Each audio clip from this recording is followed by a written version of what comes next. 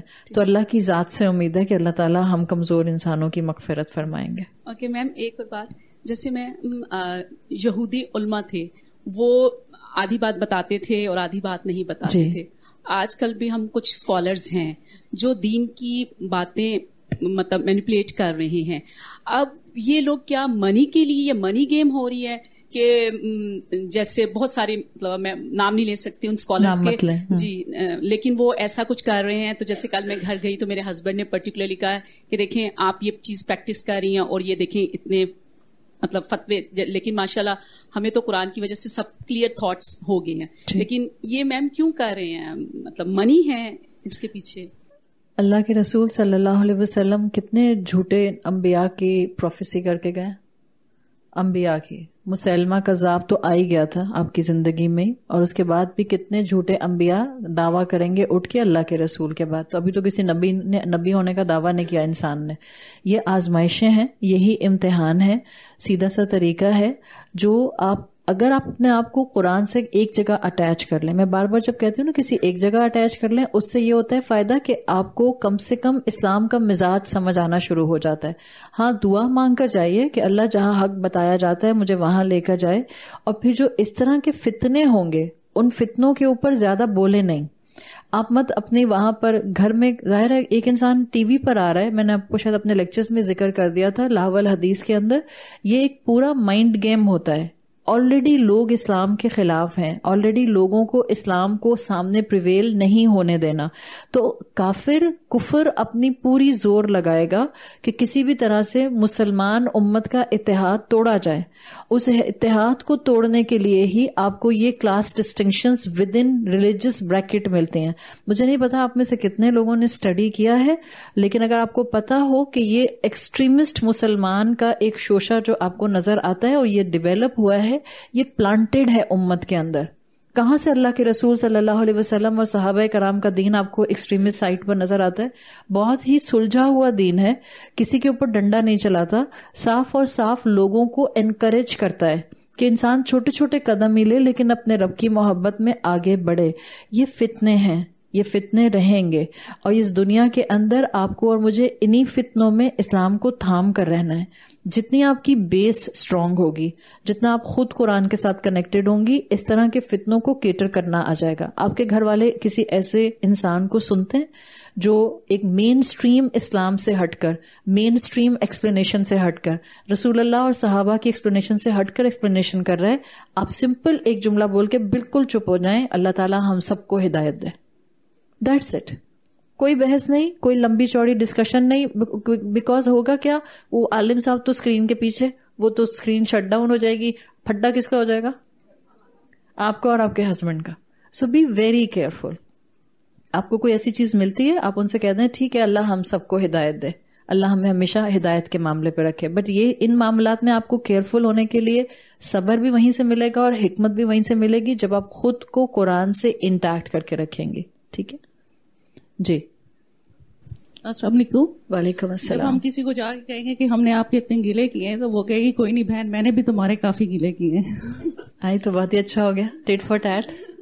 انہوں نے کہا میں نے گلے کیے, انہوں نے کہا میں نے بھی گلے کیے, تو یہ تو گلے لگا لیں اس کے بعد پھر ایک دوسرے کو. میرا سوال یہ تھا کہ ابھی جس طرح ہمارا منتھلی سائیکل ہے تو اس میں بہت سارے لوگوں کا لاسٹ کی جو 10 days آخری اشرا جو ہے، اور اگر وہ اس کو کوئی میڈیسن لے کے وہ کر لے تو اس میں کوئی حرج تو نہیں ہے؟ بعض خواتین کرتی ہیں ایسے، اسکالرس منع کرتے ہیں، کوئی ہارڈ اینڈ فاسٹ رول نہیں ہے اس کے لیے. وہ اس میں یہ ہوتا ہے نا ایموشنلی آپ کہہ رہے ہوتے ہیں. دیکھیں میں آپ کو بتاتی ہوں، آپ اپنے میڈیکل پوائنٹ آف ویو سے آپ ایک جسم کے نیچرل پروسیس کو روکتے ہیں.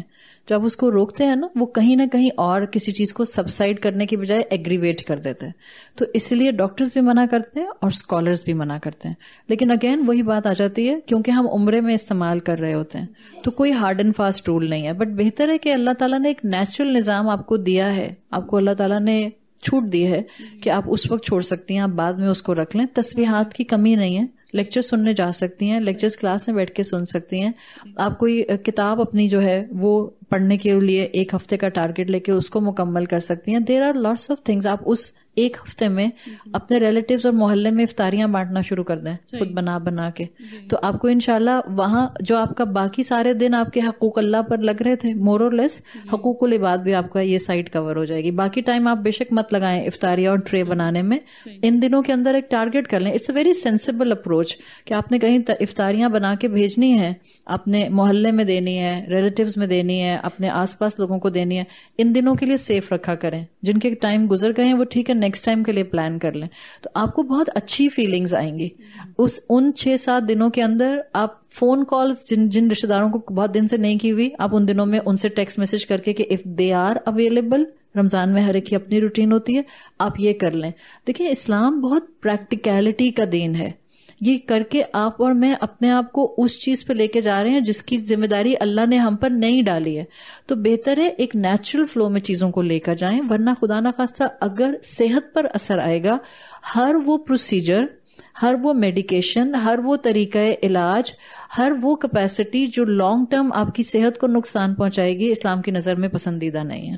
اور دوسرا شوال کے جو 6 روزے ہیں ان کی نیت کرتے ہوئے ہم یہ اپنے جو قضا روزے ہیں وہ ساتھ رکھ سکتے ہیں؟ دیکھیں فقہی سوال ہے. یہ شوال کے 6 روزوں کی بات کر رہی ہیں. ایک چیز سمپل میں بتا دوں آپ کو، آپ کا فرض روزہ اگلے رمضان سے پہلے جو چھوٹا ہے وہ کنفرم رکھے جانا چاہیے، چاہے آپ پورا سال کوئی نفلی روزہ نہ رکھیں. نمبر 1. نمبر 2، فرض روزے کی قضا میجورٹی اسکالرس کے نزدیک، اور میں جس سائڈ آف اسکالرس کو فالو کرتی ہوں، جن کی مجھے سائڈ اسٹرانگ لگتی ہے، صحیح. بعض ہو سکتا ہے کوئی اسکالر کہیں کہ آپ ایک ساتھ دونوں نیتیں کر لیں، لیکن ایک سٹینڈرڈ ہوتا ہے نا ایک کسی چیز کا. تو سٹینڈرڈ یہ ہے فرض روزے کی قضا کے ساتھ آپ کوئی اور نیت نہیں ملاتے ہیں، صحیح. اب مثال کے طور پر پریکٹیکلٹی سمجھا رہی ہوں آپ کو، ہولسٹیکلی چیز سمجھتے ہیں. شوال کا مہینہ ہے، گھر میں آپ کہتی ہیں کہ ابھی فلو چل رہا ہے تو میں 6 روزے آرام سے رکھ سکتی ہوں، 6-7 روزے. آپ اپنے قضا روزے ان 6-7 دنوں میں رکھتی ہیں. اب اللہ نہایت محبت کرنے والا ہے. آپ نے نیت کی تھی کہ آپ 12 روزے رکھیں گی، 6 یہ رکھوں گی اور 6 شوال کے رکھوں گی، بٹ 6 اپنے رکھنے میں ہی آپ کو لگا موسم سخت ہو گیا ہے، مشکل ہو رہی ہے، طبیعت ٹھیک نہیں ہے، سر میں درد ہے، XYZ. آپ نے نیت کی تھی لیکن آپ نے رکھے نہیں اس طرح سے. کیا پتا اللہ تعالیٰ آپ کو انہی 6 روزوں کے اندر شوال کے مہینے کے روزوں کا بھی دے دے. لیکن ہماری نیت سٹریٹ ہونی چاہیے. فرض کے ساتھ نوافل کی نیت نہیں ہو سکتی، ایک چیز ہوگی. ٹھیک ہے جی. اسی سے ریلیٹڈ کوشچن ہے. ایکچولی میری بیٹی آئی ہوئی ہے باہر سے اور اس کا منتھی سائیکل ہے. اب وہ باہر جا کے اس کے لیے قرآن پڑھنا اور وہ سب بہت مشکل ہو جاتا ہے، تو وہ رمضان یہیں گزارتی ہے. ٹھیک ہے. وہ یہ چاہ رہی ہے کہ اس کے منتھی سائیکل کے ڈیوریشن میں ہم لوگ تراویح پڑھتے ہیں صحن احاطے میں. ٹھیک ہے. مسجد کے اندر نہیں، احاطہ ہے. اچھا. سو کیا وہ وہاں جا سکتی ہے، بیٹھ سکتی؟ مسجد کا احاطہ مسجد ڈکلیئر ہے نا، سو پھر وہ اس کو الاؤڈ نہیں ہوگا، وہ نہیں جا سکتے. مسجد ڈکلیئر، مسجد کے باہر مسجد والوں سے پوچھ لیں. کبھی کبھی ایسے ہوتے ہیں کچھ مسجدوں کے علاقے جو ہے نا وہ اس کو مسجد نہیں کہتے ہیں، تو جس مسجد میں آپ جاتی ہیں نا وہاں کی مینجمنٹ سے پوچھ لیں. وہاں جمعے کی نماز ہوتی ہے، جمعہ مطلب میرے حساب سے پھر وہ مسجد ہوگی، بٹ پھر بھی آپ کنفرم کر لیں. ٹھیک ہے جی. السلام علیکم میم. وعلیکم السلام ورحمۃ اللہ. اچھا میم، میں یہ پوچھنا چاہ رہی ہوں کہ جیسے قرآن پاک میں ہمیں مختلف مقامات پر غور و فکر کرنے کی دعوت دی ہوئی ہے، جی، تو ہم غور و فکر کو انیشیٹ کیسے کریں؟ مطلب انیشیل سٹیپس کیسے ہوں گے کہ ہم کس طرح سے غور و فکر کرنا سٹارٹ کریں؟ جیسے سم ٹائم میں اگر قرآن پاک پڑھ رہی ہوتی ہوں، میں کسی آیت پر رک کے وہاں اس کو سوچنا شروع کرتی ہوں، تو مجھے میرے ذہن میں زیادہ چیزیں نہیں آتی. ہاں نہیں آئیں گے. ان کا سوال ہے کہ قرآن میں غور و فکر کی بہت زیادہ دعوت دی گئی ہے, تو غور و فکر کیسے کیا جائے گا؟ جس اسٹیج پر ہم سب ہیں, آپ یہاں کلاس اٹینڈ کر کے جاتے ہیں, آپ یہاں سے جب کلاس اٹینڈ کر کے جاتی ہیں, ظاہر ہے بتانے والے کی لمیٹیشن ہے نا, وہ ایک لمیٹڈ ٹائم کے اندر لمیٹڈ عقل کے ساتھ آپ کو ایک آیت یا ایک جملے میں سے 10 باتیں بتا دیتے ہیں.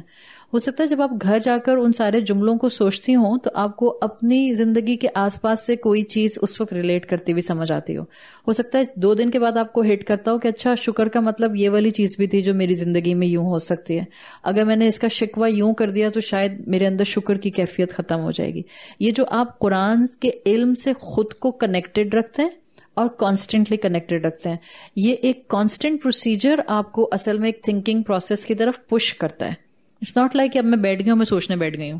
اب ایسے بیٹھیں گی تو سب کچھ یاد آئے گا, قرآن کی کوئی بات یاد نہیں آئے گی. صحیح.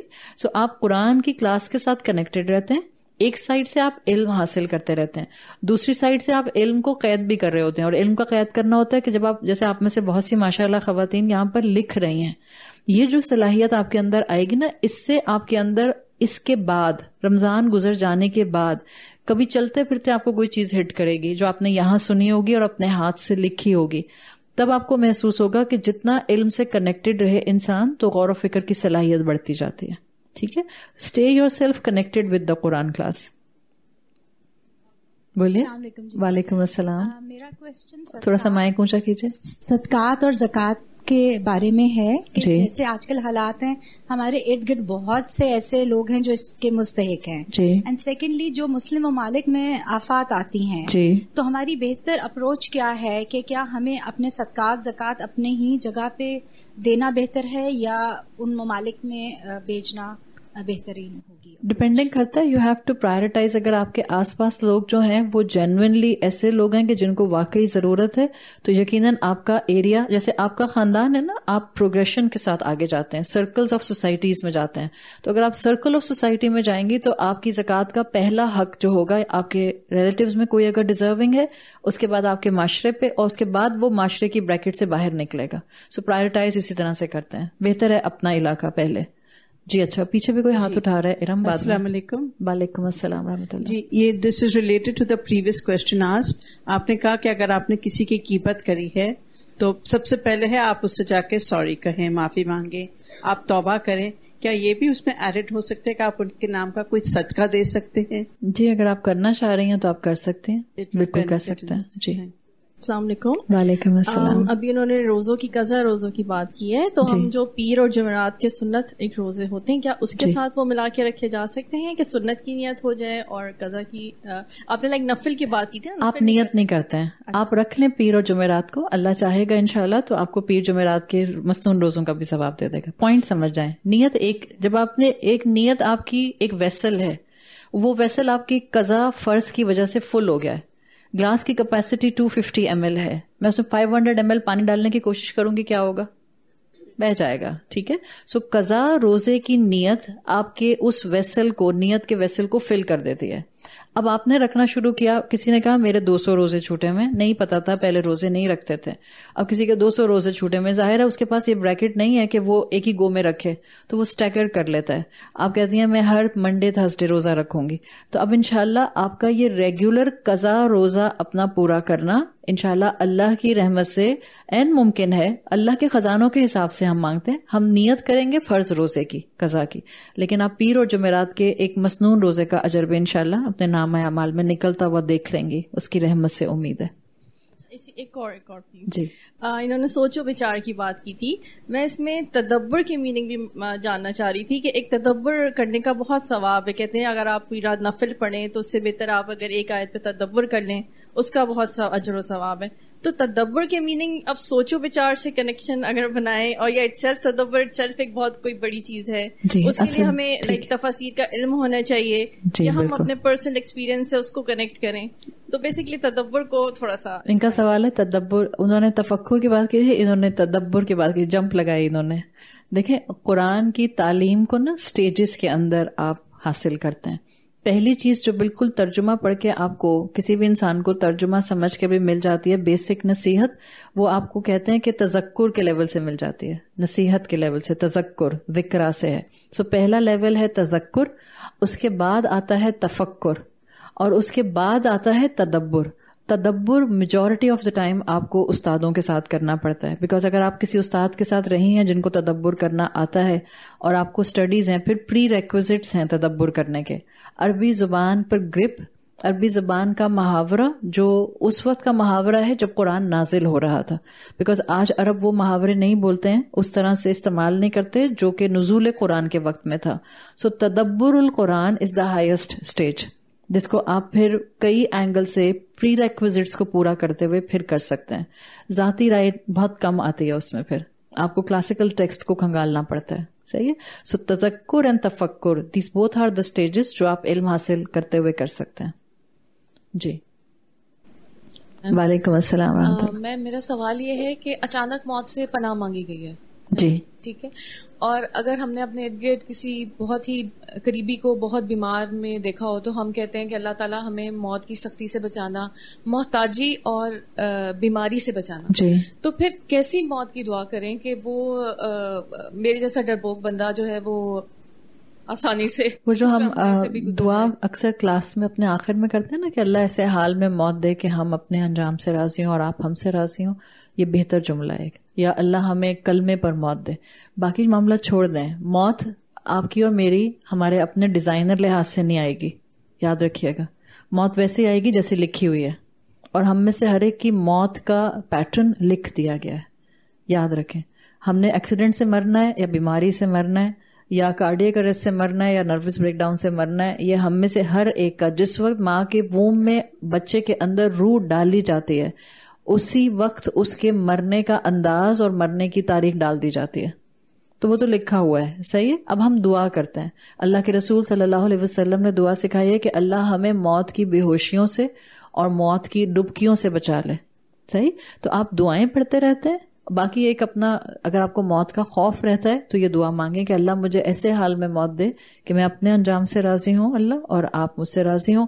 ایک جنرل دعا ہم سب کرتے ہیں کہ اللہ ہمیں محتاجی والی چیز نہ دے, بٹ آپ کو نہیں پتا ہوتا کبھی کبھی کوئی بیماری جو آپ پر آتی ہے بظاہر محتاجی لے کر, وہ آپ کی خطاؤں کو آپ سے یہاں ایسے پاک کر رہی ہوتی ہے کہ آپ کی روح جب اللہ کے پاس پہنچتی ہے تو وہ دھلا ہوا سفید کپڑا ہوتی ہے.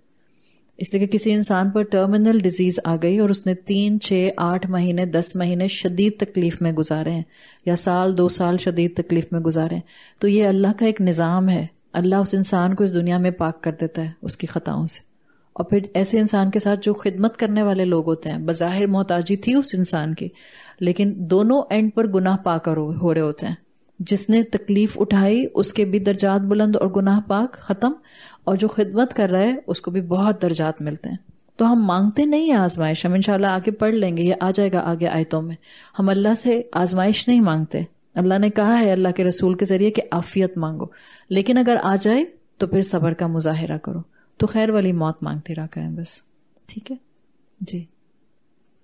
السلام علیکم میم. وعلیکم السلام. میرا مطلب یہ کوشچن ہے کہ ہمیں یہ فیل ہوتا ہے کہ ہم بہت عرصے سے کنیکٹڈ ہیں ان کلاسز سے, مطلب اپنے طور پہ کوشش کر رہے ہیں جی پڑھنے کی, سمجھنے کی, لیکن ہم کوئی بہت زیادہ تبدیلی نہیں محسوس کرتے اپنے گھر میں, یا ہم اپنے بچوں کو بہت جس طرح ہم چیزیں آپ سے سیکھتے ہیں یا سمجھتے ہیں اس طرح وہ چینج ہم نہیں لا پا رہے اپنے گھر میں. تو یہ ہماری اپنے عمل کی کمی ہے یا ہمارا اخلاص نہیں ہے, یا اس میں کوئی آزمائش ہے؟ جی ان کا سوال ہے کہ کلاسز سے بہت عرصے سے کنیکٹڈ ہیں لیکن یہ اپنے گھر میں بہت تبدیلی نہیں لا پا رہی. میرا آپ سے سوال ہے کہ آپ میں تبدیلی آئی ہے کوئی؟ آپ اپنے اندر کوئی تبدیلی محسوس کر رہی ہیں قرآن کی کلاسز سے کنیکٹ ہونے کے بعد؟ آپ اپنے اندر کر رہی ہیں؟ بس اگر آپ دیکھیں اپنے آپ کو ریفائن کرتی جائیے. آپ باقیوں کو صرف کہہ سکتے ہیں, آپ کسی کو کنونس نہیں کرا سکتے ہیں. ایون آپ اپنی اولاد کو بھی کنونس نہیں کر سکتے ہیں. You can convey but you can not convince. ماحول آپ کے سامنے, میں نے خدیجہ کی مثال دی تھی, آپ نے سنی تھی, حضرت خدیجہ رضی اللہ عنہا کی مثال دی تھی. کبھی کبھی آپ کی محنتوں کے پھل آپ کے جانے کے بعد نظر آتے ہیں. وہ لوگ جو سایہ دار درختوں کے بیج ڈالتے ہیں, خود ان کو ان سایہ دار درختوں کے سایوں میں بیٹھنے کا موقع نہیں ملتا ہے. اس وقت آپ اور میں جو محنت کر رہے ہیں, ہو سکتا ہے ہمیں اس محنت کے ثمرات اپنی زندگی میں نظر نہ آئیں, لیکن ہمیں اس امید کے ساتھ محنت کرتے جانا ہے کہ یہ پھل انشاءاللہ ہمارے ہی حصے میں روز محشر میں آئیں گے. آپ محنت کرتی جائیے, آپ کی محنت رائے گاہ نہیں جائے گی. ڈن. اللہ سے محبت کیسے کی جا سکتی ہے؟ ساری کلاس تو میں یہی بتا رہی تھی اللہ سے محبت کیسے کی جا سکتی ہے. اگر کسی کا بچہ اسلام سے متنفر ہونے لگ جائے، یعنی اس کو لگے کہ سارے اسکالرز جو ہیں وہ ایک ہی جیسی بات کرتے ہیں اور مجھے کسی کو بھی نہیں سننا ہے، اور وہ آپ کو بظاہر لگے کہ آپ کی اولاد اسلام سے بدزن ہو رہی ہے، تو دیکھیں سب سے پہلی چیز جو ماں ہوتے ہوئے یا والد ہوتے ہوئے ماں باپ کو اڈاپٹ کرنی چاہیے وہ اس اولاد کے ساتھ ایک اسٹرانگ بانڈ ہے، ایک اسٹرانگ کنیکشن ہے. اس کو تنہا نہ چھوڑیں، اس کو اکیلا محسوس نہ کرائیں، اور جلد بازی چھوڑ دیں. اگر شیطان نے اس کو اس حد تک اپنے قابو میں لے لیا ہے کہ اس کو اسلام کی اپروچ، اسلام کے مزاج کی باتیں یا اس کو اسکالرز کی باتیں اس وقت obsolete لگتی ہیں یا اس کو beneath dignity لگتی ہیں کہ میں ان کے اوپر عمل کروں، اس کا مطلب ہے کہ ابھی اس کو بہت زیادہ تربیت کی ضرورت ہے. تربیت سے پہلے جیسے کل بھی ہم نے بات کی تھی کہ بعض اوقات اس کو آپ کی ریلیجس ٹاکس نہیں چاہیے، صرف اور صرف اس کو آپ کا وقت چاہیے ہوگا. بظاہر وہ آپ کو نگیٹ کرے گا کہ اس کو آپ کا ٹائم نہیں چاہیے، یا آپ میرے ساتھ وقت مت لگائیں، یا ڈونٹ ویسٹ مائی ٹائم. لیکن ماں باپ ہوتے ہوئے یا ماں ہوتے ہوئے جو درد آپ کا ہوگا، آپ اس بچے کے ساتھ اپنی ایک ریپو بلڈ کریں گی، اور ریپو بلڈ کرنے میں ایسے بچوں کے ساتھ نہایت صبر ریکوائرڈ ہوتا ہے، نہایت پیشنس چاہیے ہوتا ہے. اور کبھی کبھی آپ کو کئی مہینے صرف اور صرف ان کے ساتھ ایک کمفرٹ لیول پر آنا ہوتا ہے کہ وہ آپ کو اپنے کمرے میں آ کر بیٹھنے دیں، یا باہر آپ کے پاس آ کر بیٹھ جائیں، یا وہ آپ سے گفتگو کریں، آئس بریک ہو جائے، وہ آپ سے ڈسکس کر سکیں. پھر کبھی وہ اگر ریلیجس کسی چیز کو موبائل میں اٹھا کے آپ کو دکھاتے ہیں اور بتاتے ہیں دیکھیں میں اس لیے چڑھتا ہوں، اسلام سے یہ ہے، پھر آپ وہ چیز اگر دیکھیں اور وہ چیز غلط ہو تو کہیں ہاں بیٹا یہ غلط انٹرپریٹیشن ہے، اسلام غلط نہیں ہے. سو ایوری ون آف اس، جس کو بھی خدا نخواستہ اپنے گھر میں یہ محسوس ہوتا ہے، اس کو نہایت اللہ سے مدد اور حکمت مانگنے کی ضرورت ہے. نہایت کمپیشنیٹ نیچر رکھتے ہوئے، محبت والی، کائنڈنس والی نیچر رکھتے ہوئے آپ کو اپنی اولاد کو ڈیل کرنے کی ضرورت ہے. سختی سے آپ اولاد کو توڑ دیں گی، اور توڑیں گی تو وہ دین سے متنفر ہو جائیں گے، اور آپ کبھی نہیں چاہیں گی کہ آپ کی اولاد اللہ نہ کرے اپنی زندگی میں کلمہ گو نہ رہے. اللہ تعالیٰ سب کی اولادوں کی حفاظت کرے، اور اللہ ہم سب کو ہر طرح کے فتنوں اور شر سے محفوظ رکھے، اس طرح سے رکھے کہ ایمان پر زندگی گزاریں، عمل صالح کرتے رہیں اور ایمان پر خاتمہ ہو. سبحانک اللہم و بحمدک، نشہد ان لا الہ الا انت، نستغفرک و نتوب الیک. جزاک اللہ خیرا. السلام علیکم ورحمۃ اللہ وبرکاتہ.